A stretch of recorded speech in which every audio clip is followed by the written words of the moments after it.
Magandang hapon mga kapuring. Ako po si Purimoto and welcome back po sa ating channel.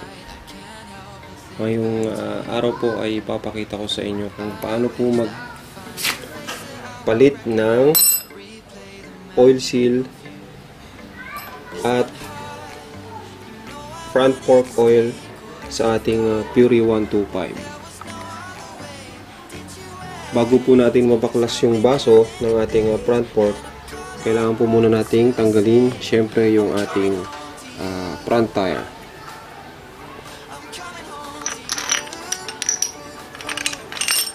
Pagka nabaklas na po natin yung ating front tire, baklasin din po natin yung dalawang screw dito sa ating tapaludo sa harap, pati po yung 10mm na bolt dito sa loob. Then para matanggal po itong ating dust seal, gumamit lang po ako ng flat screw. Bali ganyan lang po ginawa ko. Tapos inangat ko lang po yan para matanggal yung dust seal. Pagka natanggal na po yung dust seal, makikita nyo na po yung itsura ng ating baso. Bali, yung oil seal po nasa loob. Tapos meron po siyang lock na alambre.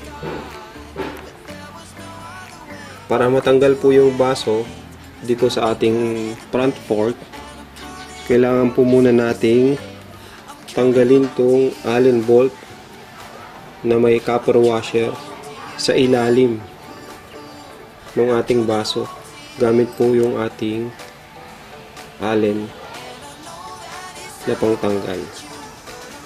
Dito po yan. Tapos ikot nyo lang po yan pa kaliwa. Pagka natanggal na po yan, natanggal na po to, tutulo na po yung front fork oil galing dito sa ating baso. Bali, ganyan po itsura niya.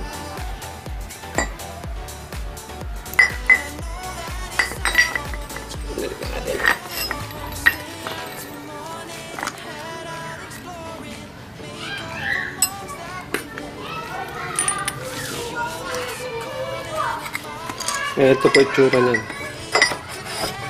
Yan. Pagka natanggal po natin itong Allen bolt, tutulo po yung use na front fork oil dito sa baba. Kaya kailangan nyo po ng pansalo para hindi po kumalat. Pagka tumulo na po lahat at nayangat nyo na po yung ating dust seal, pwede nyo na pong hilahin pababa itong baso ng ating front fork. Hilahin nyo yan po pababa para matanggal nyo po. Tapos saka nyo po i-drain ng gusto. Then para naman po matanggal to, kailangan nyo po muna, yan po itsura niya, tanggalin tong alambre na pinakalock ng ating oil seal sa ating front shock. Pagka natanggal nyo na po to, gamit lang po kayo ng flat screw ulit para matanggal tong alambre.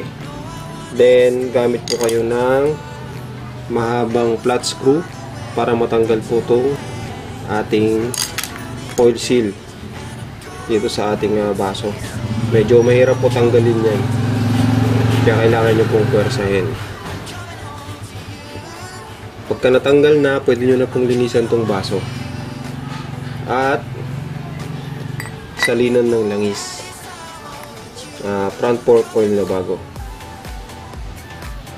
Nga pala, kailangan nyo po palang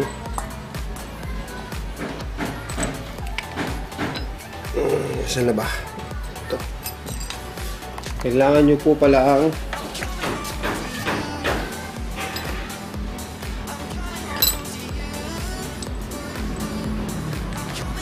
baklasin yung sa manubela.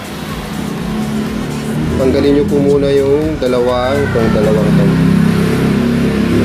dalawang plastic cover ng ating Allen bolt.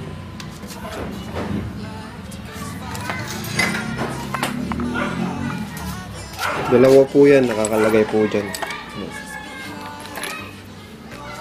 Pagka natanggal nyo na po yung dalawang plastic sa itong dalawang Allen bolt, matatanggal nyo na po to. Ayan. Pagka natanggal nyo na po yung manubela, ito nga po pala yung gagamitin. Allen ulit para matanggal tong dalawang bolt. Tapos para matanggal yung nasa ibabaw, ito, kailangan nyo ulit gumamit ng Allen, mas malaki. Tapos ikot nyo lang po hanggang lumuwag para matanggal nyo po ito. Tsaka yung spring, may spring po yan sa loob.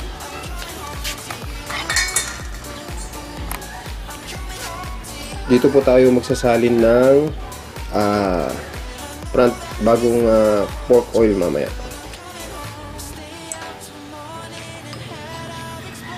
Papakita ko po sa inyo pag napalitan ko na.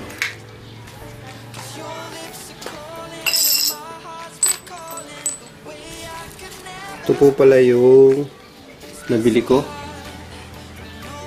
Duratec Oil Seal front fork pang XRM or Wave. Match po siya. Parehas po sila.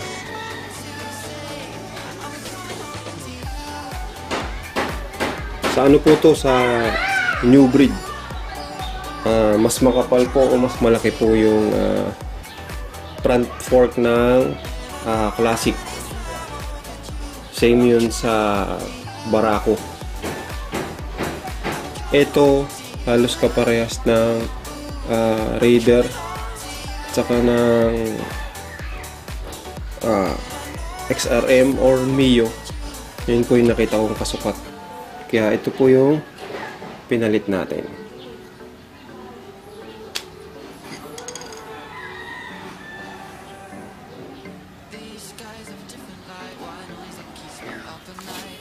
Linisan ko po muna tong baso, tapos saka ko po ikakabit at papalitan yung front fork oil.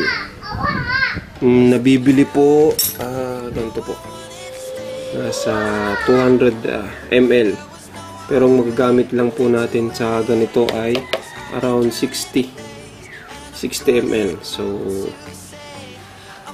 pwede na siguro itong isang baso para sa dalawa. Update ko po kayo mamaya pagka naayos ko na.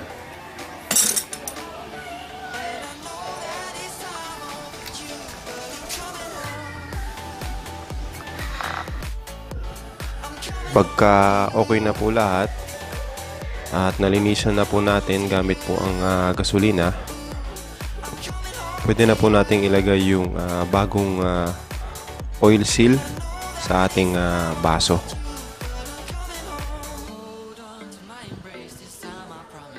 Para po mailagay ito, kailangan po natin nung pinakamalaking bala ng socket wrench. Yun po yung ginamit ko, at saka rubber mallet. Dahan-dahan ko pong pinukpok papasok yung ating bagong oil seal sa ating front fork o baso.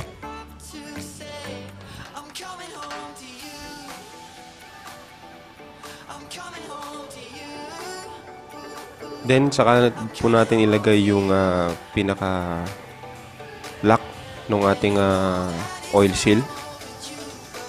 Suksok nyo lang po yun gamit ng flat screw. Ganyan po itsura niya kapag nakakabit na. Then ilagay na po natin siya sa ating tinidor.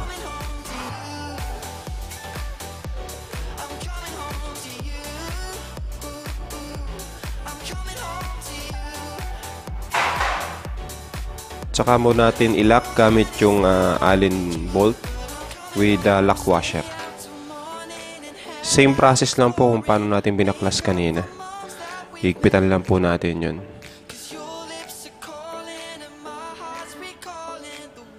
Para hindi po umikot yung tornilyuhan sa loob, kailangan po nating i-press yung spring sa taas. And syempre kailangan natin gamitin yung ating front axle pangontra dun sa ating front fork pag hinigpitan na natin yung Allen bolt sa loob.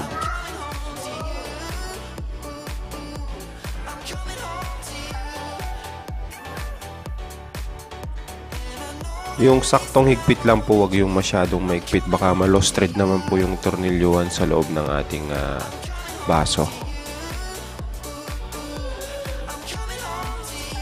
Pagka okay na po, pwede na po nating isalin yung bagong fork oil. Binanggit ko kanina 60 ml lang ilalagay, pero ang ginawa ko po dito, sinukat ko po yung oil na drainain ko kanina kung gaano karami. At yun din po yung sukat ng bagong fork oil na ilalagay ko.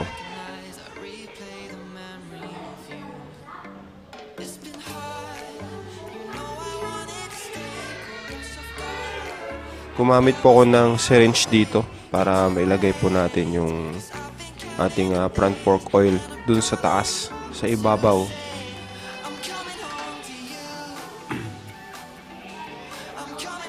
Hindi ko po maano kung ano yung eksaktong sukat ng fork oil na nilagay ko eh. Basta kung ano po yung sukat sa baso nung na-drain na used oil, yun din po yung nilagay ko. Pero estimate ko yun nasa 60 to 100 po yun, ml. I-check nyo rin po kung may tagas sa ilalim.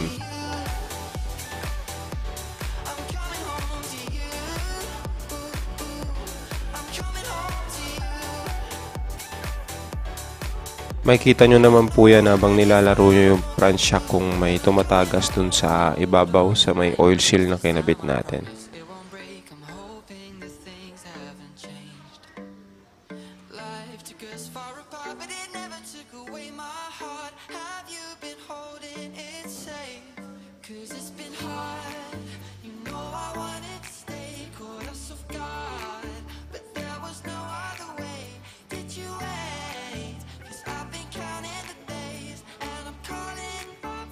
Pagka nilagay na po natin yung front fork oil, pwede na po natin ibalik yung lock ng ating spring at saka nung inner tube doon sa taas sa may manubela.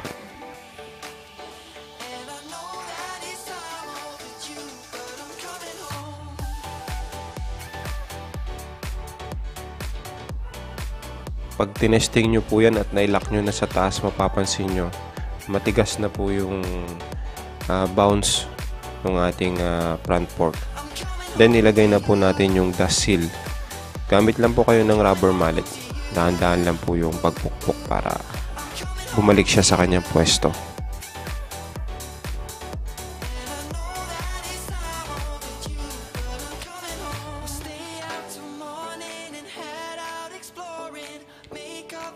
Pagka okay na po sa taas, pwede na po nating ibalik yung manubela.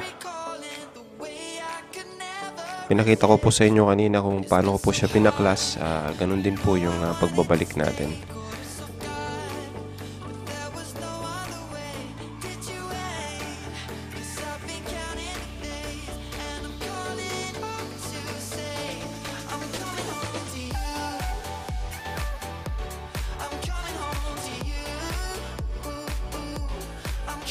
Same proseso lang to sa classic, second gen at new breed. Pero ipapakita ko rin po sa inyo sa susunod kung paano po magpalit ng oil seal at front fork oil sa ibang model ng ating Fury 125. Pwede nyo na pong ibalik yung tornilyo at screw sa ating front fender And lahat po ng binaklas natin, then i-test po natin sa kalsada yung bounce ng ating front fork. Kung maaari, pwede nyo na rin palitan yung nasa kaliwang side para bago rin po yung kanyang front fork oil. Kahit na wala po siyang tagas, ibalik nyo lang po yung dati. I hope may naitulong na naman po ko sa inyo ngayong araw na to. Please like, watch, subscribe, and thanks for watching po.